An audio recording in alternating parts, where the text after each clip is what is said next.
Hi, Bible భాషానికి స్వాగతం. పరిశుద్ధ గ్రంథంలో దేవుని యొక్క బిరుదు లేదా శీర్షిక డివైన్ టైటిల్లో ప్రధానమైనటువంటిది ఎల్ రాయ్.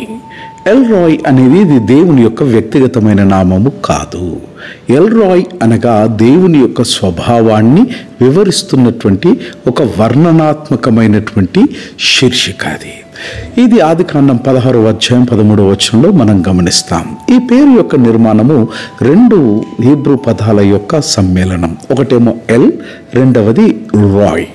ఇవి రెండు కలిపిన మనకు కలిగే భావం ఏంటి అనగా నన్ను చూచిన దేవుడు లేదా నన్ను గమనించేటువంటి దేవుడు అనే అర్థాన్ని ప్రాథమికంగా ఇస్తాయి. ఎల్ అనేటువంటి ఈ పదము ప్రాచీన సెమిటిక్లో చాలా ప్రాచుర్యమైన పదం. ఎల్ అనగా దేవుడు, ఎల్ అనగా బలవంతుడు, ఎల్ అనగా పరమాధికారి అని దీని యొక్క అర్థం. హీబ్రూ దేవుని శీర్షికల్లో పదే పదే ఉపయోగించబడినటువంటి పదము El. El Elyon, El Shaddai, El Olam, El Bethel మొదలైనటువంటివి.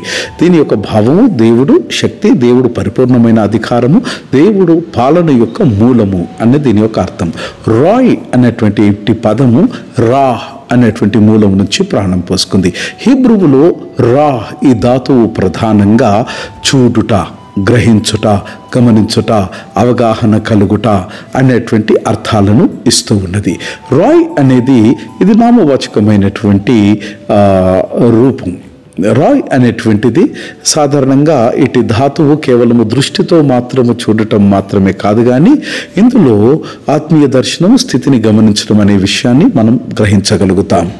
మన స్థితిగతులను లోతుగా అర్థము చేసుకునే దేవుడు అనేటువంటిది. దేవుడు కేవలము చూచేవాడు కాదు, మన స్థితిని లోతుగా అర్థము చేసుకుని స్పందించే దేవుడు అని అర్థం. ఎల్ రాయ్ అనగా నీ స్థితిగతులను లోతుగా దేవుడు అర్థం చేసుకున్నాడు. అర్థం చేసుకుని మౌనంగా ఉండలేడు మిత్రమా, దానికి స్పందిస్తూ ఉన్నాడు. నీ స్థితిలకు దేవుడు స్పందించునుగాక. God bless.